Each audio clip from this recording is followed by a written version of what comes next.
जैसे कि सभी को स्वागत है आज भी हमारे इस कक्षा में। तो कैसे हैं आप सभी? हाँ, माफ कीजिएगा, आज विशेष कारणवश मैं आप सभी के समक्ष प्रत्यक्ष कक्षा तो नहीं करा सका। तो इसीलिए मैं आप सभी को बहुत प्रेम करके आप सभी के लिए वचन तैयार करके वीडियो के माध्यम से आज मैं आप सभी को सिखाऊंगा। तो मैं आशा करता हूँ कि सदा की ही बातें आज आज भी आप सभी ध्यान दे करके सुनिएगा। तो कक्षा में जाने से पूर्व हम पहले परमेश्वर को प्रार्थना करेंगे और उसके बाद कक्षा में प्रवेश करेंगे। आइए। धन्यवाद ही धन्यवाद की योग्य महान स्वर्ग पृथ्वी संपूर्ण चीजों के सृष्टिकर्ता पिता परमेश्वर, आज भी हम परमेश्वर को धन्यवाद चढ़ाते हैं। पिता परमेश्वर ने हमें मानव जाति को चयन करके अपने स्वरूप में प्रतिरूप में सृष्टि करके अपने साथ रखने के लिए, अनंत जीवन और स्वर्ग के आशीष देने के लिए निरंतर इन वचनों के माध्यम से हमें सिद्ध बना रहा है। पिता धन्यवाद चढ़ाते हैं। हम सभी विश्वासी परमेश्वर के इन बाइबल के वचनों को जान करके, परमेश्वर के हृदय को, परमेश्वर की इच्छाओं को जान करके उसके अनुसार पालन करने वाले सच्चे विश्वासी बन सके। पिता इसके लिए सहायता कीजिए। परमेश्वर के वचन के समक्ष आने के कारण हो सकता है कि आपके विश्वासियों मध्य, सीखने वाले विश्वासियों के मध्य बहुत से लोग शरीर में अशक्त है, रोगी है, या फिर शैतान की बाधाओं के कारण कक्षा में उपस्थित नहीं हो पा रहे हैं। पिता उन सभी के लिए प्रार्थना करते हैं। हर एक क्षण के साथ परमेश्वर अपनी पवित्र आत्माएं शक्तिशाली स्वर्गदूत को भेज दीजिए, ताकि परमेश्वर के वचन में वो सभी अड़िग रह सके, स्थिर रह सके, तो परमेश्वर का प्रेम अनुभव कर सके। पिता प्रार्थना करते हैं आज भी कक्षा के विषय वस्तु में हम जो भी चीज सीखेंगे वो सारी बातें हम महसूस कर सके और 100% उसको समझ सकने के लिए वो समझ शक्ति प्रदान कीजिए। पिता प्रार्थना करते हैं और आज भी कक्षा के शुरू से लेकर अंत तक हमारे साथ, हमारे मध्य रहकर इन कक्षाओं को स्वयं ही अगुवाई कर दीजिए। पिता ये प्रार्थना करते हैं। आज भी संपूर्ण चीजों के लिए धन्यवाद देते हुए संपूर्ण विनती प्रार्थनाएं उद्धारकर्ता प्रभु यीशु ख्रिस्ट के नाम में चढ़ाते हैं। आमीन। चलिए, तो हम आज के विषय वस्तु में प्रवेश करेंगे। उससे पहले सदा की ही बातें हम क्या करेंगे? रिवीजन करेंगे। हम पहले पिछली कक्षा की समीक्षा करेंगे कि पिछली कक्षा में हमने किस विषय में सीखा था, इसके बारे में हम देखेंगे। तो आप सभी को याद है हमने पिछली कक्षा में किस विषय में सीखा था? बाइबल की आधारभूत क्या, इसके विषय में हमने देखा। हमने क्या देखा? बाइबल कैसी पुस्तक है? काली सी मोटी पुस्तक, लाल कवर वाली। बाइबल वाचा की पुस्तक है, परमेश्वर और चुने हुए लोग बीच की वाचा की पुस्तक। उसके बाद हमने क्या देखा कि बाइबल मनुष्य के द्वारा लिखी गई है। मनुष्य को अपने मन में लगा, अपने विचार से नहीं। बाइबल परमेश्वर की रचना, अर्थात ईश्वरीय पुस्तक है, परमेश्वर के द्वारा लिखी गई, करीब 35 से 40 व्यक्तियों को प्रयोग करके, मनुष्य को प्रयोग करके लिखी गई पुस्तक है। अगर हम बाइबल में देखें तो विषय के आधार में कितने किस्म में विभाजन किया गया है? 4 किस्म। इतिहास, शिक्षा, भविष्यवाणी और उसकी पूर्ति। तो ऐसे प्रमुख रूप से 4 विषय वस्तु है। इतिहास की विषय वस्तु है, शिक्षाओं की विषय वस्तु है, भविष्यवाणी है और पूर्ति भी है। अब विचार कीजिए, इन चारों विषय वस्तुओं में से सबसे ज्यादा महत्वपूर्ण कौन से विषय वस्तु होंगे? हाँ, हाँ, मैं आशा करता हूँ आप सभी को ये मालूम है। भविष्यवाणी, पूर्ति।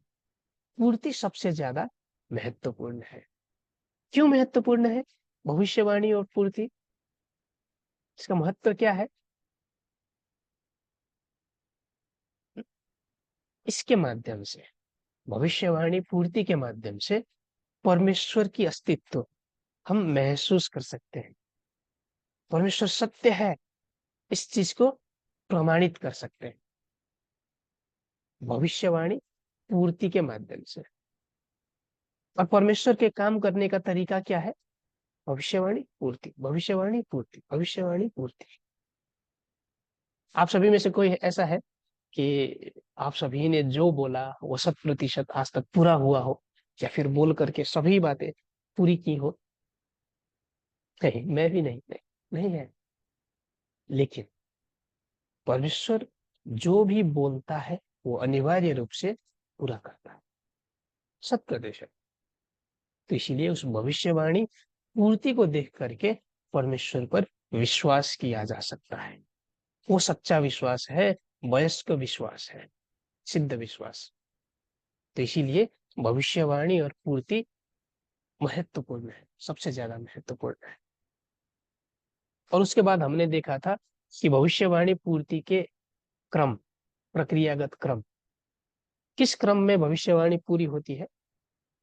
3 चरण में। विद्रोह, उसके बाद विनाश, उसके बाद उद्धार। दूसरे आगमन के समय भी प्रभु यीशु अगर आएंगे तो कैसे आएंगे? इस क्रम के अनुसार आएंगे। प्रभु यीशु आकर उद्धार देने के लिए पहले क्या होना आवश्यक है? विद्रोह होना आवश्यक है।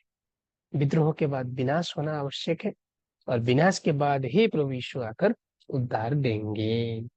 तो ये आप सभी याद रखिएगा, बाद में कक्षाओं में ये विषय वस्तु जब आएंगी उस समय इसको हम विस्तृत रूप में देखेंगे। तो आज आज का शीर्षक बहुत ही महत्वपूर्ण है और रोचक भी है। तो मैं आशा करता हूँ कि आप सभी ध्यान दे करके सुनेंगे। ध्यान दीजिएगा। तो एक बार हम जो आज की शीर्षक है उसको पढ़कर देखेंगे। स्वर्गीय भेद का दृष्टांत। पुनः एक बार, स्वर्गीय भेद का दृष्टांत। और मुख्य पद मत्ती 13 अध्याय के 10 से 11 पद तक। आप सभी में से बहुत से लोग विश्वासी हैं और बहुत से लोग सिखाने वाले, सेवकाई करने वाले लोग भी हैं, पास्टर इत्यादि। आप सभी में से बहुत से लोगों ने बाइबल को पढ़ा होगा, उत्पत्ति से लेकर प्रकाशित वाक्य तक। मैंने बाइबल को 10 बार से ज्यादा पढ़ा है, ऐसा कोई हाथ उठाइए। हाँ, चलिए, एक बार, एक बार, एक बार, कम से कम एक बार तो मैंने पढ़ा है। ठीक है। तो आप सभी ने बाइबल पढ़ा है शुरू से लेकर अंत तक। तो क्या आप बाइबल पढ़ते समय सारी बातें समझ सकते हैं बाइबल में लिखी गई? ये है, इसका मतलब ये है, हाँ, परमेश्वर ये कहना चाहता है, ऐसे सारी की सारी बातें स्पष्ट समझ में आती है?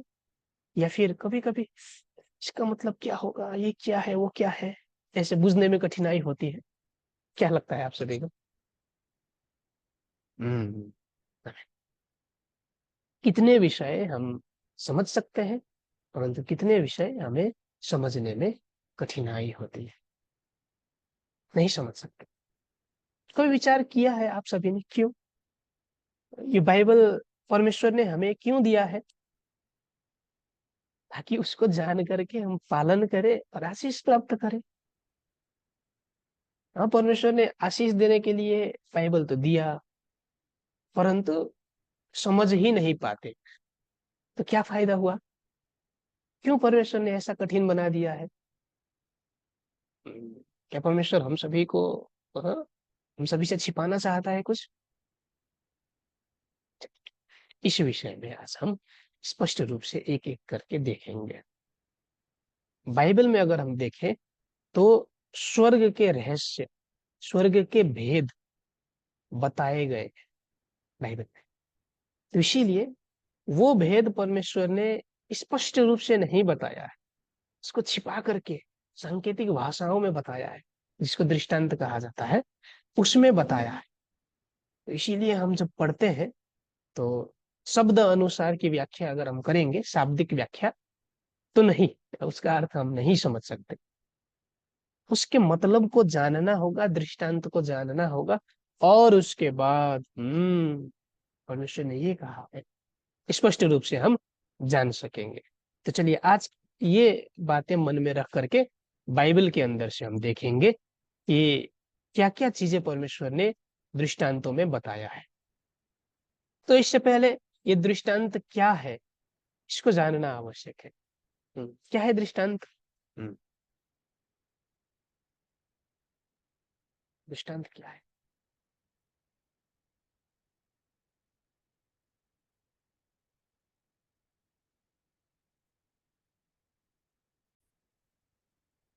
चलिए मैं आप सभी को उदाहरण देता हूँ, एक उदाहरण, आसान सा उदाहरण।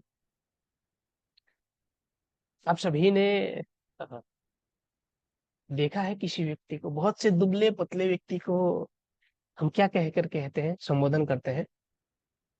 हम्म हिंदी में है कि नहीं, परंतु नेपाल में अगर हम देखें नेपाली भाषा में, तो कैसा ये डंडे के जैसा व्यक्ति, भाटा के जैसा व्यक्ति, ऐसे दुबले पतले व्यक्ति को। ये आप सभी को अगर स्मरण हो तो बच्चे में अगर हम बहुत बदमाशी करते हैं या फिर माता पिता की बात नहीं मानते हैं, तो उस समय क्या कहता है, कैसा गधा है ये, बात नहीं समझता। तो मुझे अनुभव है कि मैं जब बच्चा था तो मुझे वैसे एक गालियां पड़ती थी, ए गधा गधा गधा कहकर। तो क्या मैं सचमुच का गधा हूँ? नहीं, मैं तो मनुष्य हूँ, परंतु मेरी हरकत कैसी थी, गधा के जैसी, अबुझ पशु के जैसी। तो इसीलिए गधा कहकर मुझे संबोधित किया गया सांकेतिक भाषा में। वैसे ही अगर हम किसी एक सुंदर स्त्री को देखें तो कभी कभी फूल जैसी सुंदर, अप्सरा जैसी सुंदर, इन शब्दों का उच्चारण करते हैं। तो क्या वो सचमुच वो स्त्री फूल है? नहीं। तो ऐसे सांकेतिक भाषा में दृष्टांतों के द्वारा हम सामान्य रूप से दैनिक जीवन में भी प्रयोग करते हैं।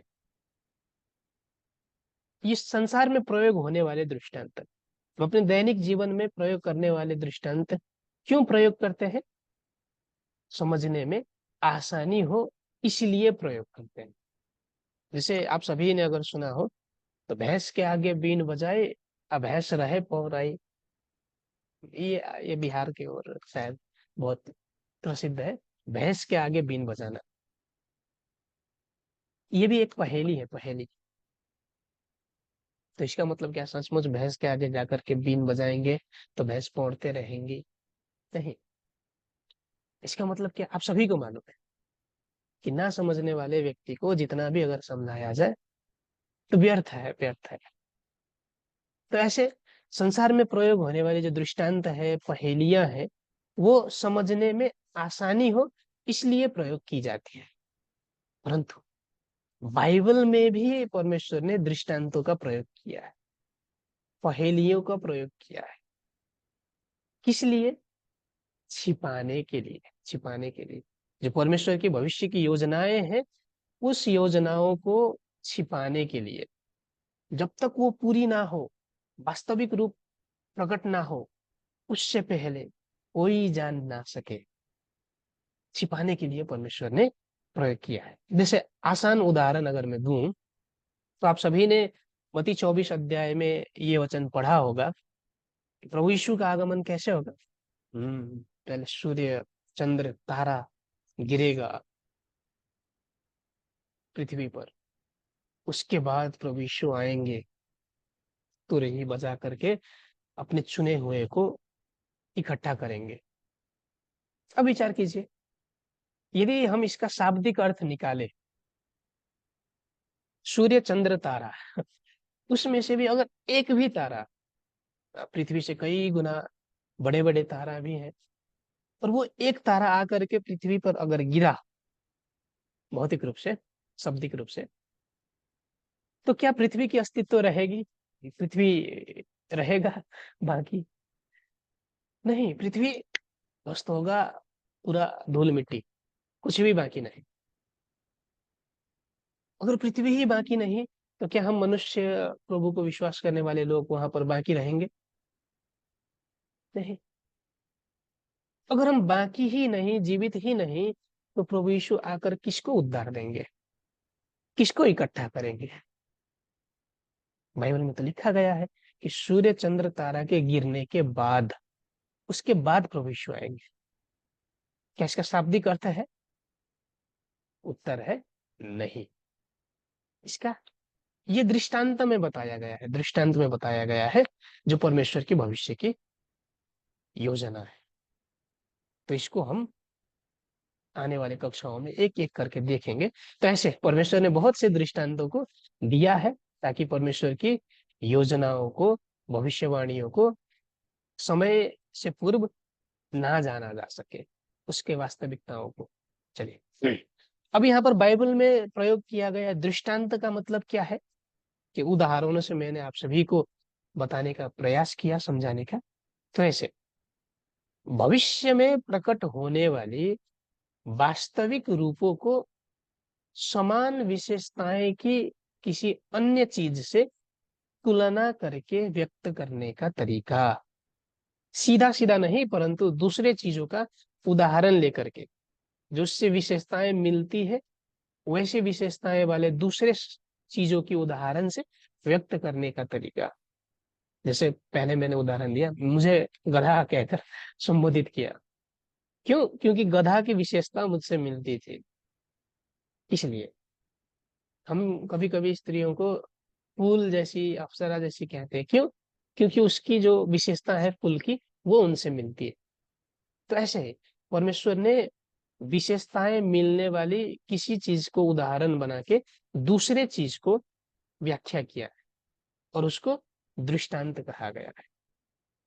तो क्या परमेश्वर ने बाइबल में सारी चीजों को दृष्टांतों में छिपाया है? सारी की सारी, उत्पत्ति से लेकर प्रकाशित वाक्य की पुस्तक, सभी पद दृष्टांतों में लिखे गए हैं?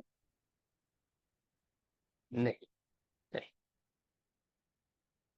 जो स्वर्ग के भेद है, परमेश्वर के रहस्य है, उसको परमेश्वर ने दृष्टांतों में बताया है, सारी चीजों को नहीं।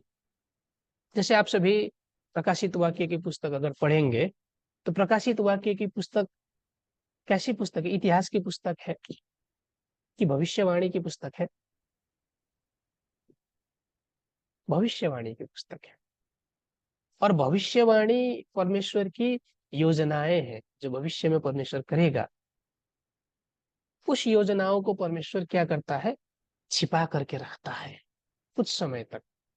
क्यों छिपाता है, इसको हम थोड़ी देर में देखेंगे। और वो छिपाने के लिए क्या प्रयोग करता है? दृष्टांत को प्रयोग करता है, दृष्टांत। अब प्रकाशित वाक्य के 13 अध्याय में अगर आप पढ़ेंगे, तो वहां पर एक प्रकार के पशु दिखने को मिलते हैं, जिसके 7 सिर हैं, 10 सींग हैं। तो वो दिखाई पड़ता है कैसा? सिंह के जैसा, भालू के जैसा, चितुआ के जैसा। और वो निकलता है कहाँ से? समुद्र से निकल कर आ रहा है। अब विचार कीजिए, ये जो चितुआ है, भालू है, सिंह है, ये समुद्र में रहने वाले जीव है, या फिर जंगल में जमीन पर रहने वाले जीव है? जंगल में रहने वाले, हाँ, पृथ्वी पर रहने वाले। परंतु वहां से, समुद्र से ये निकलना है। 7 सिर है, 10 सिंग है। क्या इसकी शाब्दिक अर्थ है? ये भी दृष्टांत में बताया गया है। तो ऐसे जब हम बाइबल को पढ़ते हैं, तो बाइबल को देखकर भी, वचन को देखकर भी ना समझ सकने का कारण क्या है? ना समझ पाने का कारण, एक नंबर कारण क्या है? बाहर से दृष्टांत द्वारा ढका हुआ होने के कारण। आप सभी अगर ये आप सभी फल जानते हैं, खरबूज। खरबूज क्या होता है? बाहर से एक आवरण होता है, छिलका, और भीतर गूदी होती है, गूदी। जो खाने वाली भाग है इस खरबूजे की, वो क्या है? छिलका की गूदी, गूदी, गूदी। परंतु उस गूदी को बाहरी छिलके से छिपा करके रखा गया है। आप विचार कीजिए, आप सभी ने तो खरबूजा देखा है, इसीलिए आप सभी को मालूम है, तरबूज देखा है। अगर किसी ने अगर तरबूज नहीं देखा जिंदगी में, अगर उसको तरबूज दिया जाए, लो खाओ, तो वो क्या करेगा? हाँ? शुरू में या बाहर से छिलका को चाटने लगेगा, छिलके को खाने का प्रयास करेगा, परंतु खाने वाली चीज जो है वास्तव में वो अंदर है। तो ऐसे ही कि परमेश्वर के द्वारा छिपाए गए जो रहस्य है वो गुदी के समान, स्वर्ग के रहस्य, और उसको छिपाया गया कैसे है? दृष्टांत से। वो दृष्टांत इस खरबूजे के, तरबूज के छिलके के समान है। जैसे अगर जब बाइबल पढ़ते हैं शाब्दिक रूप से, तो हम ऊपर ऊपर की बातें ही पढ़ते हैं, दृष्टांतों में छिपाई गई छिलके के समान बात पढ़ते हैं। तो ऐसे दृष्टांत के द्वारा छिपाए गए होने के कारण हमें बुझने में कठिनाई होती है। कठिनाई क्या कहा है, इसका मतलब क्या है, ये जानने में कठिनाई होती है। कारण क्यों? दृष्टांत से छिपाए हुए होने के कारण। और परमेश्वर कौन सी चीजें दृष्टांतों को छिपाता है? दृष्टांतों में भविष्य की योजनाएं। और ये भविष्य की योजनाएं प्रकट ना होने के कारण समझने में कठिनाई होती है। जब तक पूरी नहीं हुई, वास्तविक स्वरूप प्रकट नहीं हुए, तब तक क्या उसको जाना जा सकता है? परमेश्वर ने अगर उसको छिपाया है और वो पूरा नहीं हुआ, तो क्या हम उसको जान सकते हैं? हाँ, मैंने बहुत अध्ययन किया है, मैं बाइबल रोज पढ़ता हूँ, मैंने थियोलॉजी किया है, इसीलिए परमेश्वर के द्वारा लुक छिपाए गए उन चीजों को मैं निकाल सकता हूँ। क्या ऐसा संभव है? नहीं, नहीं। अगर परमेश्वर ने छिपाया है तो उसको मनुष्य अपनी बुद्धि से नहीं जान सकता। तो ऐसे वास्तविक स्वरूप प्रकट ना होने के कारण भी बाइबल में लिखी गई भविष्यवाणी की विषय वस्तुओं को स्पष्ट रूप से नहीं जाना जा सकता। कब तक? जब तक प्रकट नहीं होती तब तक। तो ऐसे दो कारण हुए। एक, दृष्टांतों द्वारा स्वर्ग के रहस्य छिपाए गए के होने के कारण। और दूसरा, कि जो वास्तविक रूप है भविष्यवाणी की, वो प्रकट ना होने के कारण हमें समझने में कठिनाई होती है। हम बाइबल पढ़ने के बावजूद भी समझ नहीं पाते। अब विचार कीजिए, पहले आगमन के समय प्रभु यीशु ने, आप सभी अगर मत्ती 13 अध्याय पढ़े, तो प्रभु यीशु ने निरंतर स्वर्ग के जो रहस्य हैं वो दृष्टांत में बताया है। दृष्टांत में क्यों बताया होगा प्रभु यीशु ने दृष्टांत? आसान भाषा में, आप सभी, हम सभी समझने वाली भाषा में स्पष्ट रूप से अगर बता दिया होता तो भी तो होता है। क्यों दृष्टांत में बताया प्रभु यीशु ने? विचार कीजिए, विचार कीजिए। चलिए, तो हम समझने का प्रयास करते हैं। अगर आप सभी को स्मरण हो, तो हमने जो पहले की कक्षाओं में सीखा कि प्रभु यीशु पर हम विश्वास क्यों कर सकते हैं, प्रभु यीशु पर विश्वास करने का प्रमाण क्या है, प्रभु यीशु ही उद्धार करता है, मसीह है, इसका प्रमाण क्या था? किस चीज को देख करके हम विश्वास कर सकते थे? हम्म? हाँ, भविष्यवाणी पूर्ति के माध्यम से। पुराने नियम में जितने भी भविष्यवाणियां थी, वो सारी भविष्यवाणियां प्रभु यीशु ने पूरी की, प्रभु यीशु में पूरी हुई। इसीलिए प्रभु यीशु को मसीह, भविष्यवाणी के अनुसार ही आए हुए मसीह, उद्धारकर्ता, मुक्तिदाता, ऐसा कहकर हम स्वीकार कर सकते हैं, विश्वास कर सकते हैं। और प्रभु यीशु ने जो भी चीजें की पहले आगमन के समय, वो चीजें पहले से ही भविष्यवाणी थी, और वो भविष्यवाणी के अनुसार ही प्रभु यीशु ने काम किया। उन भविष्यवाणियों में से एक भविष्यवाणी क्या थी? दृष्टांत में बोलने की भविष्यवाणी, जो पुराने नियम के भविष्यवक्ताओं द्वारा बोली गई थी। आप सभी अगर भजन संहिता की पुस्तक 78 के 1 और 2 में देखेंगे, तो वहां भविष्यवाणी में भविष्यवक्ता को प्रयोग करके दृष्टांत में बोलने की भविष्यवाणी की गई। तो इसीलिए प्रभु यीशु ने पहले आगमन के समय आकर दृष्टांत में बताया। एक बार हम मती 13 अध्याय में जाकर स्पष्ट रूप से, आप सभी अवश्य पढ़िएगा बाद में कक्षा के बाद, मती 13 अध्याय। और चेलों ने पास आकर उससे कहा, तू उनसे दृष्टांतों में क्यों बातें करता है? उसने उत्तर दिया कि तुमको स्वर्ग के राज्य के भेदों की समझ दी गई है, पर उनको नहीं। यहां हम देखें तो प्रभु यीशु ने पहले आगमन के समय दृष्टांतों में स्वर्ग के विषय में बताया। क्यों? भविष्यवाणी पूरी होने के लिए। एक कारण वो है। और जब प्रभु यीशु ने दृष्टांतों में बताया तो वहां दो प्रकार के लोग दिखाई पड़े। एक, यहाँ पर तुम कहकर कहा गया है वो समूह जिसको स्वर्ग की भेदों की समझ दी गई, और दूसरा समूह है उन कहकर, वो उनका समूह जिसको समझ नहीं दी गई स्वर्ग की। अब विचार कीजिए, ये जो तुम वाले व्यक्ति का समूह है, वो समूह कौन थे? और ये उन वाले समूह जो है, वो समूह कौन थे? ये विश्वासी मध्य ही दो समूह विभाजित हुए, या फिर ये तुम वाले समूह जो प्रभु यीशु परमेश्वर को विश्वास करने वाले पहले से ही, और उन वाले जो दूसरे धर्म के लोग, परमेश्वर को ना मानने वाले लोग, वैसे नहीं।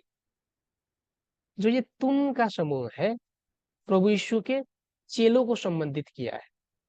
प्रभु यीशु पर विश्वास करने वाले लोग, प्रभु यीशु के वचनों को सुनने वाले, सुनकर ग्रहण करने वाले लोग, प्रभु यीशु के जो चेले थे, उनको कहा गया है। और ये दो नंबर का जो उन वाला समूह है, वो शास्त्री फरीसी यहूदियों को कहा गया है। उन लोगों को स्वर्ग के भेदों के विषय में समझ नहीं दी गई। क्यों? परमेश्वर भेदभाव करता है? हाँ, चेलों को ही केवल देंगे और बाकियों को नहीं। भेदभाव करता है परमेश्वर? चलिए, तो ये बात अगर आप सभी मत्ती 13 के 34, 35, 36 अध्याय के पद पढ़ेंगे, मत्ती 13 के 34, 35, 36, तो वहां पर स्पष्ट रूप से हम देख पाएंगे कि अगर हम वहां देखें तो प्रभु यीशु ने सभी को बताना चाहा, सिखाना चाहा, परंतु जो प्रभु यीशु और प्रभु यीशु के चेले हैं, प्रभु यीशु के चेले, उन्होंने स्वीकार किया, उत्सुकता दिखाई, हाँ मुझे इसको जानना है। तो प्रभु यीशु ने उसको सिखा दिया, बता दिया। परंतु जो दूसरे समूह के लोग हैं, शास्त्री फरीसी, हाँ मैं जानता हूँ, मुझे मालूम है बाइबल की बातें, मैंने इतने वर्षों तक, कहो ना, उस समय तो शास्त्री फरीसी का मतलब आज के समय के बाइबल सिखाने वाले लोग, मुझे मालूम है, ऐसा घमंड किया, देखना नहीं चाहा, सुनना नहीं चाहा, हृदय को कठोर बनाया। तो इसीलिए वे लोग स्वर्ग के भेद को नहीं समझ पाए, नहीं समझ पाए। तो ऐसे प्रभु यीशु ने पहले आगमन के समय दृष्टांत में क्यों बताया? एक नंबर कारण, भविष्यवाणी पूरी करने के लिए। भविष्यवाणी क्या थी? दृष्टांत में बोलने की भविष्यवाणी पूरी करने के लिए। आप सभी बाद में ये पद खोज करके पढ़िएगा, वहां पर लिखा गया है। मैंने विस्तृत रूप से नहीं रखा वरना कक्षा बहुत लंबा हो जाएगा तो इसीलिए। और दूसरा कारण कि जो परमेश्वर के भेद है, स्वर्गीय भेदों को शत्रु से छिपाने के लिए। आप सभी आप सभी के पास गोप्य बात है कि नहीं? आप सभी के रहस्य, अपने अपने रहस्य, आप सभी अपने रहस्य, अपने गोप्य चीजें क्या करते हैं? सभी को, रास्ते में चलने वाले व्यक्तियों को भी, दूसरों को भी बताते हैं चारों ओर? नहीं। क्या करते हैं? हम अपने तक सीमित रखते हैं, और बहुत हुआ तो अपने से मन मिलने वाले, अपने से बहुत ही ज्यादा निकट किसी व्यक्ति को बताते हैं। सभी को नहीं, सभी को नहीं। क्यों? हाँ, क्योंकि दूसरा उसका लाभ ना कहीं उठा ले, दुरुपयोग ना करे, इसीलिए। वैसे ही परमेश्वर के भी स्वर्ग के रहस्य जो है वो परमेश्वर के भेद है। भेद, परमेश्वर की जो भविष्यवाणियां हैं, वो परमेश्वर की योजनाएं जो हैं, परमेश्वर के रहस्य हैं। अब विचार कीजिए, परमेश्वर का भी कोई शत्रु है कि नहीं? परमेश्वर के शत्रु, आमीन, दिया बोला शैतान। वो शैतान अगर परमेश्वर की भेदों को जान जाए, परमेश्वर की योजनाओं को पहले ही उसको मालूम हो जाए, तो क्या करेगा? परमेश्वर की योजनाओं को और वो भी आकर सहायता देगा और जल्दी जल्दी काम करने में सहायता करेगा। यहाँ करके उसको भंग करने का प्रयत्न करेगा, बिगाड़ने का प्रयत्न करेगा। हम्म बिगाड़ने का प्रयत्न करेगा।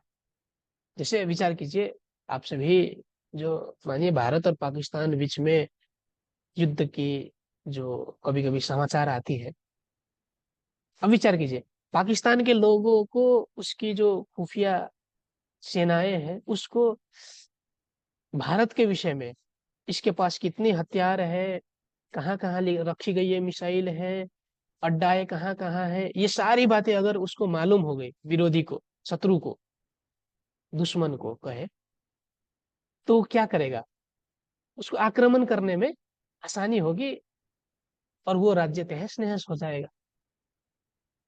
इसीलिए क्या किया जाता है, सांकेतिक भाषा में युद्ध के समय भी सांकेतिक भाषा में समाचार आदान प्रदान किया जाता है, सांकेतिक भाषा।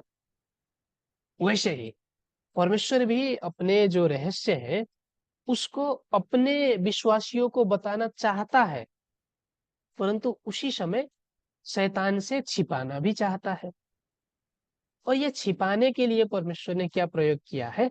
दृष्टांत को प्रयोग किया है, ताकि देख कर भी उसको समझा ना जा सके, जब तक परमेश्वर उसको पूरा ना करे। तो इसलिए स्वर्ग के भेदों को शत्रु से छिपाने के लिए, और शत्रु उसको सुनकर बाधा या दुरुपयोग ना करे, इस खतरे को ना होने देने के लिए परमेश्वर ने दृष्टांतों का प्रयोग किया है। अब विचार कीजिए, प्रभु यीशु ने पहले आगमन के समय शास्त्री फरीसी यहूदियों को दृष्टांतों का अर्थ नहीं बताया स्पष्ट रूप से। अगर आप सभी को याद हो, तो प्रभु यीशु ने यूहन्ना 8:44 में ये शास्त्री फरीसी यहूदियों को प्रभु यीशु ने क्या कहा? परमेश्वर का संतान कहा कि दियावलस का संतान, शैतान का संतान कहा? हम्म शैतान का संतान। तुम्हारा पिता शैतान है, तुम अपने पिता शैतान से हो, ऐसा कहा। अब विचार कीजिए, क्या परमेश्वर के राज्य में स्वर्ग के भेद को जानकर शैतान की संतान में प्रवेश कर सकते हैं? क्या यह उचित होगा? परमेश्वर उसको अनुमति देगा? नहीं, नहीं। तो इसीलिए परमेश्वर का संतान और शैतान का संतान कैसे भिन्न होगा, हम सभी ने सीखा है वचन के आधार पर। जब परमेश्वर उसको खोल करके देगा, व्याख्या करके देगा, उस समय स्वीकारने वाले लोग परमेश्वर के संतान, अस्वीकार करने वाले लोग, हृदय को कठोर बनाने वाले लोग परमेश्वर के संतान नहीं। तो ऐसे इन दृष्टांतों का व्याख्या होने की समय भी है। अब विचार कीजिए, ऐसे प्रभु यीशु ने मत्ती 13 अध्याय आप सभी अगर पढ़े, चार सुसमाचार के पुस्तक में भी और विशेषतया प्रकाशित वाक्य की पुस्तक में बहुत सारे स्वर्गीय भेद लिखे गए हैं। अगर यहाँ पर मैंने कुछ उदाहरण रखे हैं, मत्ती 13 अध्याय अगर आप पढ़ेंगे तो वहां क्या पाएंगे? हम्म स्वर्ग का मतलब अपने खेत में लेकर बोया हुआ एक राय का दाना, राय के दाना से स्वर्ग को तुलना किया गया है। स्वर्ग का राज्य मतलब मछली समेटने वाला जाल, ऐसा प्रभु यीशु ने बताया। आप सभी, राई के दाने को आप सभी ने देखा है कि नहीं? राई के दाना देखा है। वो राई के दाना को आप सभी हाथ में रख करके अगर देखें, तो वहां पर स्वर्ग आप सभी में से कितनों ने देखा है? स्वर्ग दिखाई देता है राई के दाने में? नहीं दिखाई देता। मछली पकड़ने वाली जाल आप सभी ने देखी है? जाल, अवश्य आप सभी ने देखी है। तो वो जाल देखते समय, हाँ ये स्वर्ग है जाल। आप सभी क्या उस जाल को देख करके स्वर्ग दिखाई देता है वहां पर? नहीं। कारण क्यों? क्योंकि वो शाब्दिक अर्थ नहीं है, वो दृष्टांत में बताया गया है, उसका मतलब कुछ और है। जाल के उदाहरण को प्रयोग करके परमेश्वर कुछ और बताना चाहता है, राय के दाने को प्रयोग करके कुछ और बताना चाहता है। ऐसे जो स्वर्ग है वो दृष्टांतों द्वारा छिपाया गया है, छिपाया गया है। एक उदाहरण अगर हम देखें तो क्या है कि राई का दाना खेत में ले जा करके रोपा जाता है, बोया जाता है, वो बढ़ करके पेड़ बन जाता है, उसमें आकर के पक्षी वास करते हैं, और यही स्वर्ग है, ऐसा कहा गया है। आप सभी इस चित्र को देखिए, ये चित्र को देखकर आप सभी स्वर्ग दिख रहे हैं, आप सभी हाँ मुझे स्वर्ग दिख रहा है, स्वर्ग जाना है तो इस पेड़ पर चढ़ना होगा। हाँ, नहीं। क्या है मतलब इसका? जानना आवश्यक है। जो स्वर्ग की एड्रेस है, पता, स्वर्ग का पता, वो किस चीज में छिपाया गया है? दृष्टांतों द्वारा छिपाया गया है। मैंने आप सभी को कहा, आप सभी विद्यार्थियों, मैं आप सभी से बहुत भेंट करना चाहता हूँ, आप सभी को प्रेम करता हूँ, आप सभी मुझसे भेंट करने आइए नेपाल, ऐसा कहा। परंतु मैंने आप सभी को अपना पता नहीं दिया। हाँ, नेपाल के कौन से जिले में मैं रहता हूँ, कहाँ रहता हूँ, मुझ तक कैसा पहुंचना है, कुछ भी मैंने आप सभी को नहीं बताया। केवल आइए इतना कहकर छोड़ दिया। तो क्या आप सभी आ सकेंगे, मुझसे भेंट कर सकेंगे? हाँ? नहीं कर सकेंगे, नहीं कर सकेंगे। तो ऐसे ही बाइबल में अगर हम देखें तो स्वर्ग है, स्वर्ग में जाने का जो मार्ग है वो भी है, परंतु वो मार्ग क्या है? दृष्टांतों द्वारा छिपाया गया है। दृष्टांतों में स्वर्ग जाने की मार्ग छिपाई गई है। अगर हम उस दृष्टांत को ही नहीं जान पाए तो क्या वास्तविक रूप में स्वर्ग जाने की मार्ग को हम जान पाएंगे? स्वर्ग कहाँ है उस चीज को पहचान पाएंगे? नहीं पहचान। अगर नहीं पहचान पाए तो क्या हम वहां तक पहुंच पाएंगे? नहीं। तो इसीलिए दृष्टांत जानना आवश्यक है। अगर हम प्रकाशित वाक्य की पुस्तक में देखें तो वहां प्रमुख प्रकार से 3 प्रकार की भेद है। जो 7 तारों, 7 सोने की दीवटों का भेद कहा गया है प्रकाश 1 के 20 में। उसके बाद वेश्या और 7 सिर 10 सिंह के पशु का भेद कहा गया है प्रकाशित वाक्य 17 के 7 में। 7वें तुरही का भेद कहा गया है प्रकाशित वाक्य 10 के 7 में। क्या है इसका मतलब? तुरही का मतलब क्या? 7 सिर 10 सिंह का पशु का मतलब क्या? ये सोने की दीवट का मतलब क्या? अब सभी को मालूम है इसका मतलब, रहस्य मालूम है? हम्म, नहीं। तो इसको जानना आवश्यक है क्योंकि इसके माध्यम से स्वर्ग को छिपाया गया है। अब परमेश्वर ने दृष्टांतों को, स्वर्ग के रहस्यों को, भविष्यवाणियों को दृष्टांतों में छिपाया है, तो क्या इसको परमेश्वर सदैव अनंत काल तक छिपा कर रखेगा? नहीं। अगर छिपाया ही रखा जाए तो क्या हम विश्वासी भी उसको जान पाएंगे? नहीं जान पाएंगे। तो इसके लिए परमेश्वर को क्या करना होगा? उन दृष्टांतों को खोल करके उसका मतलब अपने विश्वासियों को सिखाना होगा, सिखाना होगा। परंतु कब, कब परमेश्वर सिखाएगा? ये समय महत्वपूर्ण है।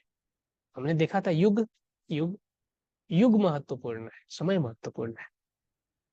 तो ऐसे दृष्टांत से बंद किए गए स्वर्गीय भेदों के जो वास्तविक स्वरूप है वो कब और किसके माध्यम से हम जान पाएंगे, ये जानना आवश्यक है। अगर हम समय देखें तो कब जान पाएंगे? भविष्यवाणी पूर्ति के समय।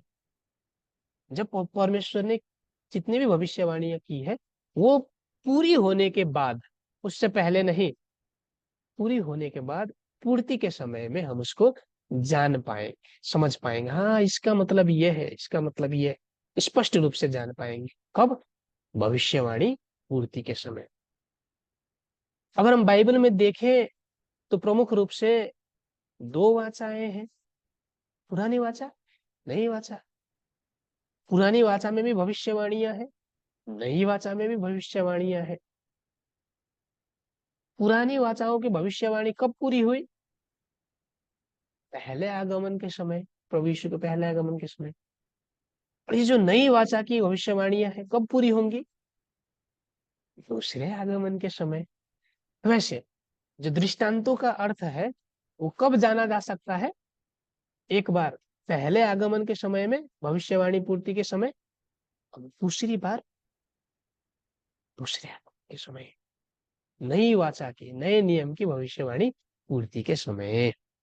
एक बार हम पहले आगमन के समय में जाकर के देखें, जो पुरानी नियम पूर्ति का समय था, उस समय किसके माध्यम से सीखने को मिली वो दृष्टांत का मतलब। उससे पहले हम दानियल की पुस्तक 12 अध्याय का 8 और 9 पद एक बार पढ़ करके देखें क्या लिखा गया है। यह बात मैं सुनता तो था, परंतु कुछ ना समझा। तब मैंने कहा, हे प्रभु, इन बातों का अंत फल क्या होगा? उसने कहा, हे दानियल, चला जा, क्योंकि ये बातें अंत के समय के लिए बंद है और इन पर मुहर दी गई है। आमीन। अगर दानियल हम देखें तो ये एक भविष्यवक्ता है। उसको भी परमेश्वर ने बहुत सी चीजें दिखाई दी। कभी पशु दिखाता है, कभी मूर्ति दिखाता है, कभी वृक्ष दिखाता है, और वो लिख रहा है देख करके दर्शन में। और दानियल ने पूछा, परमेश्वर इसका मतलब क्या है, मुझे बता दीजिए, इसका अंतफल क्या होगा? परमेश्वर ने क्या कहा? हाँ, तुम इसको जानना चाहते हो, लो मैं बता देता हूँ। ऐसे बता दिया? नहीं। क्या कहा? अंत समय के लिए बंद है। एक समय है, उस समय तक बंद है। जब वो समय होगा उसके बाद ही जानने को मिलेगा। तो इसीलिए जब तक परमेश्वर का समय नहीं हुआ तब तक चाहे हम जितने भी महान विश्वासी हैं, जितने भी परमेश्वर को प्रार्थना करें, परमेश्वर उस समय तक नहीं बताता। तो ऐसे जो पुराने नियम के जितने भी भविष्यवाणियां थी वो कब पूरी हुई? पहले आगमन के समय। पहले आगमन के समय पूरी हुई। और पहले आगमन के समय किसके माध्यम से उन सारी वस्तुओं को, सारी चीजों को जाना जा सका? किसके माध्यम से? प्रभु यीशु के माध्यम से। पहले आगमन के समय दृष्टांत को व्याख्या करने वाले जो गोठाला, सामान्य भाषा में अगर हम कहे पास्टर, कौन थे? प्रभु यीशु थे। सिखाने वाले गोठाला, मैं असल गोठाला हूँ, सच्चा गोठाला हूँ, ऐसा प्रभु यीशु ने कहा है। तो ऐसे पहले आगमन के समय में प्रभु यीशु के माध्यम से जो कल तक बंद थी, किसी को मालूम नहीं थी, वो सारी चीजें वास्तविकता दिखाई पड़ने के बाद प्रभु यीशु के माध्यम से सभी को मालूम हुआ। एक बार हम यूहन्ना 1:14 में पढ़े क्या लिखा गया है। और वचन देहधारी हुआ और अनुग्रह और सच्चाई से परिपूर्ण होकर हमारे बीच में डेरा किया, और हमने उसकी ऐसी महिमा देखी जैसी पिता के इकलौते की महिमा। आमीन। तो ऐसे प्रभु यीशु से पहले जितने भी पुराने नियम में भविष्यवाणियां थी, छिपाई गई बातें थी, किसी को मालूम नहीं थी। और वो सारी भविष्यवाणियां जो शब्द में सीमित थी, अब क्या हुई? प्रभु यीशु में जाकर के वास्तविकता में दिखाई पड़ी, प्रकट हुई। अन्य से जन्मेगा, प्रभु यीशु। बेथलेहम में जन्मेगा, प्रभु यीशु। मिस्र जाएगा, मिस्र से बुलाऊंगा, प्रभु यीशु। ये सारी बातें जो वचन में सीमित थी, प्रभु यीशु के देह में आकर पूरी हुई। तो ऐसे प्रभु यीशु में आकर वो वचन पूरी होने के कारण भविष्यवाणी पूर्ति के समय में उन सारी चीजों को प्रभु यीशु ने बता दिया, व्याख्या किया। पहले आगमन के समय, पहले आगमन के समय दृष्टांत को व्याख्या करने वाले गोठाले कौन थे? प्रभु यीशु थे। उस समय बाइबल सिखाने वाले लोग और भी थे कि नहीं? बहुत सारे लोग, शास्त्री फरीसी सिखाने वाले लोग थे। परंपरागत हिसाब से अगर देखें तो बहुत से पुस्तकों से सिखाने वाले, मूसा के समय से सिखाने वाले, परंतु उन सभी को परमेश्वर ने दिया नहीं। एक व्यक्ति को, एक व्यक्ति को दिया और उसके माध्यम से सभी को प्रचार किया पहले आगमन के समय। अब ये जो स्वर्ग के रहस्य हैं, हम सभी को क्या लग सकता है कभी कभी कि मैंने बाहर की पढ़ाई नहीं की, मैं स्कूल नहीं गया, मैं कॉलेज नहीं गया, इसीलिए मैं बाइबल नहीं समझ सकता। आप सभी में से ऐसे विचार भी कर सकते हैं, परंतु बाइबल जानने के लिए सांसारिक रूप से पढ़ा लिखा होना आवश्यक नहीं, आवश्यक नहीं। अगर ऐसा होता तो केवल पढ़े लिखे लोग ही स्वर्ग जाते। आप सभी क्या करें, नेपाल के लोग जो पढ़े लिखे नहीं है, भारत के लोग जो पढ़े लिखे नहीं है, वो सब नरक जाए? नहीं, नहीं। तो ऐसे कि जब परमेश्वर का समय होगा, वो उसकी व्याख्या करके देगा, उस समय साधारण से भी साधारण लोग स्पष्ट रूप से समझ सकते हैं परमेश्वर की व्याख्या आने के बाद। तो जो स्वर्ग के रहस्य परमेश्वर ने छिपाया है शैतान से बचाने के लिए, परंतु एक समय आएगा जब वो उसको खोल करके देगा। एक बार पढ़े हम भजन संहिता 119 के 130 पद। तेरी बातों के खुलने से प्रकाश होता है, उससे भोले लोग समझ प्राप्त करते हैं। आमीन। अगर यहाँ हम देखें तो बातों के खुलने से, इसका मतलब वचनों की व्याख्या से, जो कल तक छिपाई गई थी उसको परमेश्वर व्याख्या करके देता है। उसके बाद भोले लोग, साधारण लोग भी उसको समझ सकते हैं, समझ शक्ति प्राप्त कर सकते हैं। तो इसीलिए जब तक दृष्टांतों में छिपाया गया है, हम अपने विचार से जितना भी पढ़े समझ नहीं सकते। अपने प्रचार प्रकार से हम व्याख्या कर सकते हैं, हाँ इसका मतलब ये होगा वो होगा, अनुमान लगा सकते हैं, परंतु यथार्थ 100% यही है। कब समझ सकते हैं? जब परमेश्वर उसको खोल करके देगा, दृष्टांतों की व्याख्या करेगा। पहले आगमन के समय तो प्रभु यीशु ने की, दूसरे आगमन के समय भी जब वो भविष्यवाणियां पूरी होंगी, उस समय हम स्पष्ट रूप से दृष्टांतों का उत्तर पा सकेंगे। दूसरे आगमन के समय एक बार हम यूहन्ना 16 के 25 में पढ़े, क्या लिखा है? मैंने ये बातें तुमसे दृष्टांतों में कही है, परंतु वह समय आता है कि मैं तुमसे दृष्टांतों में और फिर नहीं कहूंगा, परंतु खोलकर तुम्हें पिता के विषय में बताऊंगा। आमीन। प्रभु यीशु ने क्या प्रतिज्ञा की पहले आगमन के समय? हाँ, मैं अभी तुम सभी से दृष्टांतों में बात कर रहा हूं, दृष्टांतों में बता रहा हूं, परंतु समय है, उस समय दृष्टांतों में नहीं, खोलकर स्पष्ट रूप से पिता के विषय में बता दूंगा। और वो समय कब है? दूसरे आगमन के समय है। दूसरे आगमन के समय पिता के विषय में, दृष्टांतों के विषय में स्पष्ट रूप से प्रभु यीशु सिखाएगा। ये समय।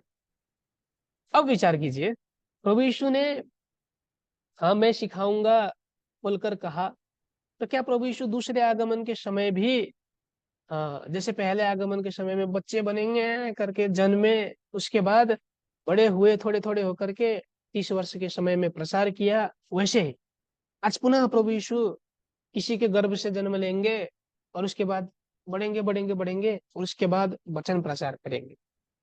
ऐसा नहीं, ऐसा नहीं, ऐसा नहीं है। आज दूसरे आगमन के समय प्रभु यीशु आत्मा में है, आत्मा में, आत्मिक स्वरूप में है। और वो आत्मिक स्वरूप में जो प्रभु यीशु है सिखाएंगे।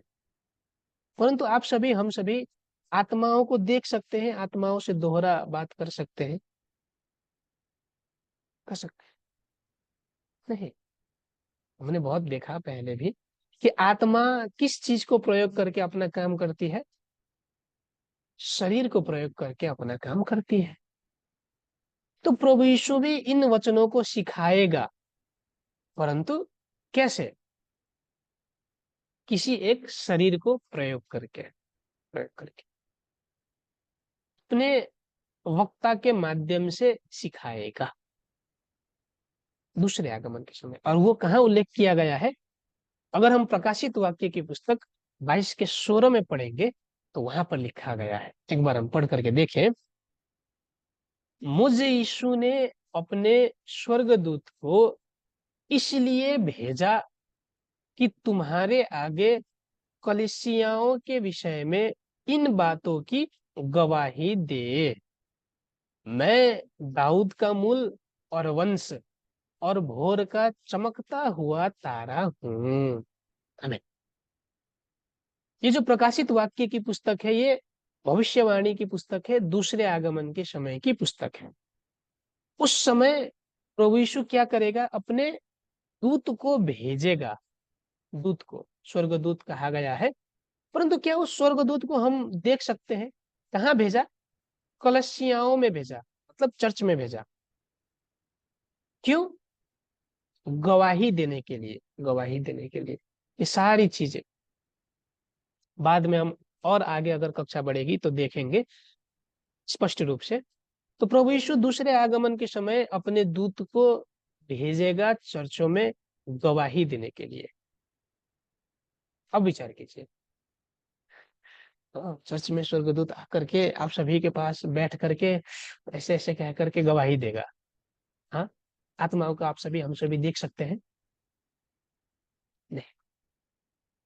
यहाँ पर जो बताया जा रहा है, शरीर के दूत के विषय में बताया जा रहा है, जो हम बाद में अगर आप सभी धैर्य करेंगे तो स्पष्ट रूप से जानेंगे। हर एक समय आत्मा शरीर को प्रयोग करती है।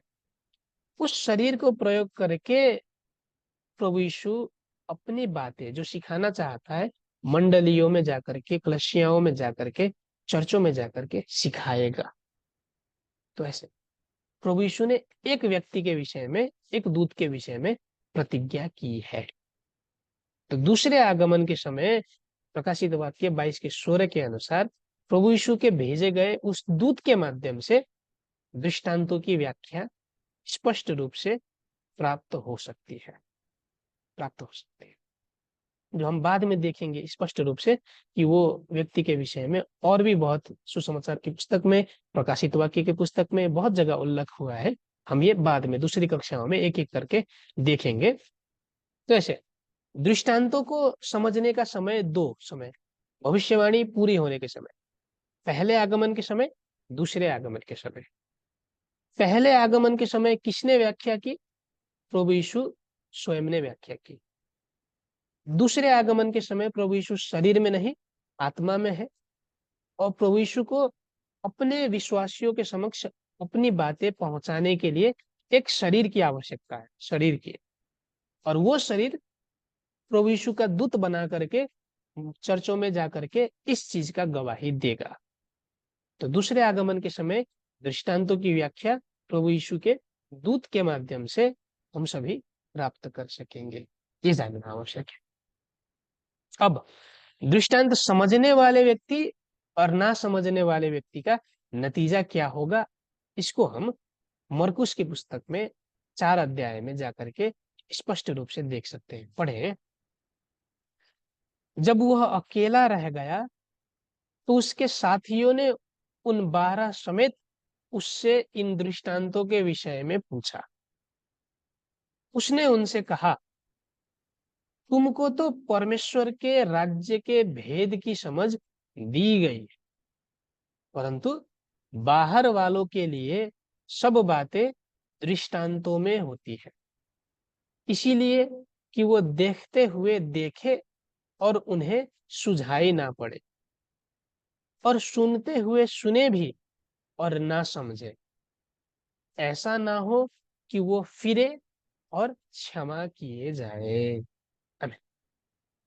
अगर ये हम थोड़ा ध्यान दें तो पहले आगमन के समय प्रभु यीशु ने चेलों को दृष्टांतों का अर्थ बता दिया, परंतु बाहर के का मतलब है जो शास्त्री फरीसी यहूदी, उनको दृष्टांतों का अर्थ मालूम नहीं।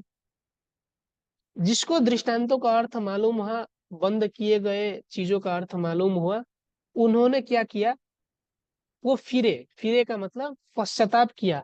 हाँ, कल तक मैं गलत मार्ग में चल रहा था, वास्तविक मार्ग ये है, मुझे जाना चाहिए यहाँ। ये जान करके उन्होंने पश्चाताप किया, फिरे और पाप क्षमा किया गया। परंतु जो दृष्टांतों का अर्थ ही समझ नहीं पाए, शास्त्री फरीसी यहूदी, वे लोग, क्या उन्होंने पश्चाताप किया, प्रभु यीशु को स्वीकार किया? नहीं किया। उसका परिणाम क्या हुआ? क्या वो पाप क्षमा प्राप्त किए उन सभी ने? पाप क्षमा प्राप्त नहीं हुआ। अब विचार कीजिए, स्वर्ग कैसा स्थान है? पापियों की रहने की स्थान है या पाप क्षमा पाकर पवित्र बने व्यक्तियों की रहने की स्थान है? पाप क्षमा पाकर पवित्र बने व्यक्तियों की रहने की स्थान। तो स्वर्ग जाना है तो पाप क्षमा पाना आवश्यक है। अगर पाप क्षमा पाना आवश्यक है तो बाइबल के वचनों के अनुसार करना आवश्यक है। और बाइबल के वचन तो दृष्टांत में छिपाए गए हैं। दृष्टांत को नहीं जाना गया अच्छे से, सही तरीके से, तो क्या उस वचन के अनुसार किया जा सकता है? नहीं किया जा सकता। और नहीं किया गया तो क्या हमारा पाप क्षमा हो सकता है, माफ किया जा सकता है? नहीं। तो इसीलिए दृष्टांत जानने वाले व्यक्ति वचन के अनुसार करते हैं और उसको पालन करने के बाद पाप क्षमा को प्राप्त करके स्वर्ग जाते हैं। परंतु जो दृष्टांतों को नहीं जानते, वो केवल ऊपर ऊपर से, खरबूजे के ऊपर ऊपर से पालन करने का प्रयास करते हैं, वास्तविक अर्थ को मालूम नहीं होता, पाप प्रायश्चित नहीं हो सकता, पश्चाताप नहीं करते और पाप क्षमा प्राप्त ना होने के कारण स्वर्ग प्रवेश नहीं कर सकते। तो इसीलिए हम सभी को, आप सभी को दृष्टांतों का अर्थ जानना आवश्यक है, ताकि हम वास्तविकता के अनुसार, केवल ऊपर ऊपर से नहीं, उसके वास्तविक परमेश्वर ने क्या बताना चाह रहा है, उस चीज को जान करके उसके अनुसार पालन करें और पाप क्षमा प्राप्त करके स्वर्ग प्रवेश करें। तो इसीलिए हम सभी को पाप क्षमा पाने के लिए दृष्टांतों जानना आवश्यक। हम सभी, आप सभी क्यों विश्वास किया है? हम सभी ने प्रभु यीशु को स्वीकार करके उद्धार प्राप्त करने के लिए, स्वर्ग प्राप्त करने के लिए। दूसरे आगमन के समय स्वर्ग कौन जा सकेंगे? विचार कीजिए, जब भविष्यवाणी पूरी होंगी उस समय स्वर्ग जाने वाले लोग कौन होंगे? भविष्यवाणी पूर्ति को स्वीकार करने वाले लोग कि अस्वीकार करने वाले लोग? स्वीकार करने वाले लोग। हम सभी, आप सभी दूसरे आगमन के समय प्रभु यीशु के लिए प्रतीक्षा कर रहे हैं, कब प्रभु यीशु आएगा और मैं उसको स्वीकार करूंगा, विश्वास करूंगा।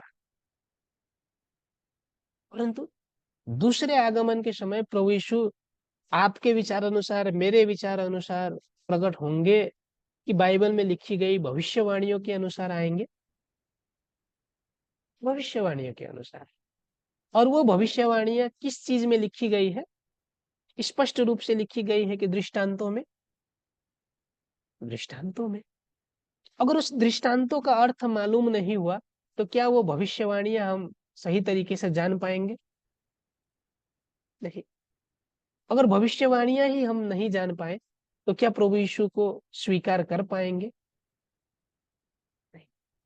अगर प्रभु यीशु को स्वीकार ही नहीं कर पाए दूसरे आगमन के समय, तो क्या स्वर्ग जा सकेंगे? नहीं। तो इसीलिए दृष्टांत जानना आवश्यक है, ताकि परमेश्वर के छिपाए गए जो रहस्य है, स्वर्ग के भेद है, उसको जाना जा सके और उसके माध्यम से प्रभु यीशु को दूसरे आगमन के समय स्वीकार किया जा सके और स्वर्ग प्राप्त हो।